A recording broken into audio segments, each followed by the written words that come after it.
Hello and welcome to IK Photo Reviews. Today we will be taking a look at the 2020 Toyota Starlet. The Starlet was a long-serving nameplate for many years but was discontinued in the 90s. It was a very reliable car. In fact, some of those older ones are still around today. There were even turbocharged variants that were quite fast and common among young people. Toyota has decided to bring back the Starlet. This time it's more spacious, more fuel efficient and loaded with tech. So please stay tuned as we take a closer look at this hatchback. Before we start this review, I'll kindly request you to consider subscribing to the channel for more informative content on cars. You can also support the channel by donating. The details are in the description box. If you intend to sell your personal car, you can now advertise it on the channel. There are no intermediaries involved in the car sales. So if interested, feel free to reach me via email or WhatsApp. So now let's move straight into the review. The 2020 Starlet is actually a rebadged Suzuki Baleno thanks to the global Toyota-Suzuki partnership. You can get this car with around 1.98 million shillings, which may sound like a lot, but remember it's a brand new car with zero mileage and you also get a 3-year warranty. To be honest, the Kenyan economy is not yet to that level where most people can afford to buy brand new cars from the showroom. And that's why most people will ask, is it really worth it paying 1.98 million for a small brand new hatchback, and yet I can get a 2014 bigger and better Toyota Auris that is still in very good condition at around 1.3 million and save the remaining 680,000 shillings. 1.98 million can buy you some very nice other cars, including a used Prado. But do let me know in the comment section. Would you buy a brand new hatchback for almost 2 million shillings, or you would rather buy a better ex-Japan car that is still as good as new? In terms of the insurance, the third party is 7,000 shillings per annum, while for the comprehensive insurance, expect to pay around 79,200 shillings per annum.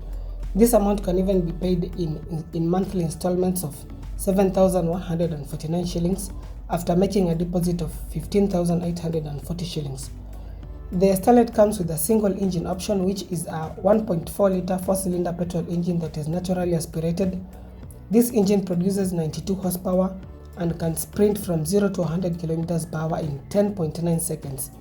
As for the transmission, there are two options, a 5-speed manual or a 4-speed torque converter automatic, which has very short first and second gears to enable the car accelerate fast off the line.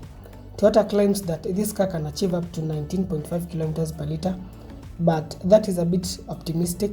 Expect a real-world figure of around 17 km per litre, which is still not bad at all. The fuel tank is 37 litres. In terms of the service costs, the minor service can either be done after 5,000 km if you use mineral oil, or after 10,000 km if you use synthetic oil. On average, it can cost around 8,000 shillings. Note, however, that if you use synthetic oil, you may spend slightly more. The major service should be done after either 10,000 km if you use mineral oil, or after 15,000 km if you use synthetic oil. On average, it will cost around 17,000 shillings. The ground clearance is 120 mm, which is below the recommended clearance of 165 mm. So the underside of the car may get scratched, especially if the car is loaded. This car gets discs brakes all around, with the front ones being ventilated. As for the carb weight, it's quite a light car that weighs in at 935 kilograms. Some of the optional features you can get in this car include LED daytime running lights, chrome door handles, tinted rear windows, smart entry and push button start, reverse camera, parking sensors, touchscreen infotainment system with Android Auto and Apple CarPlay, steering audio controls and cruise control. Let's quickly take a fun fact break, then we will proceed on to discuss the exterior and interior of this car.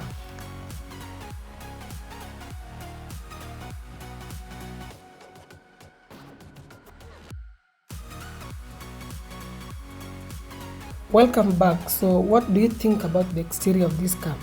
Looks are subjective, so do let me know what you think about its looks.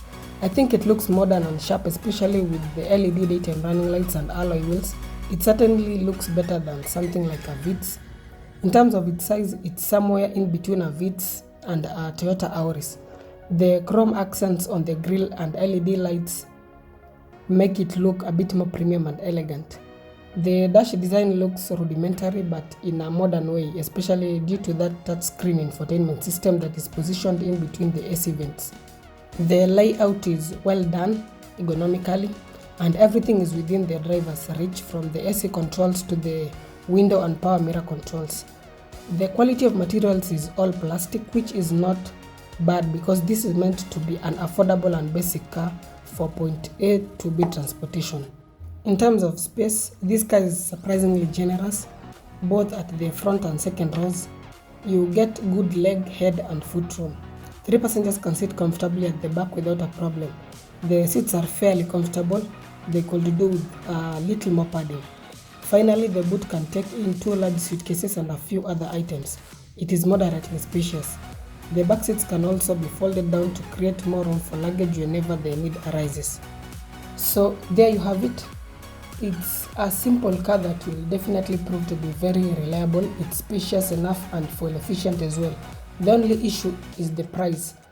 Not many people can be willing to part with almost 2 million for a hatchback, even if it's brand new. Speaking of brand new cars, there is also the Proton Saga, a sedan that is brand new in the Kenyan market, and its starting price is 1.3 million for the manual and around 1.6 million for the top of the range automatic. So this Starlet appears to be a bit pricey, but if you like the car and the finances allow, then go for it. Thank you for watching. If you find this content helpful, please don't forget to subscribe. If you have any inquiries, feel free to reach me via email or WhatsApp. That's it for this episode. See you in the next video.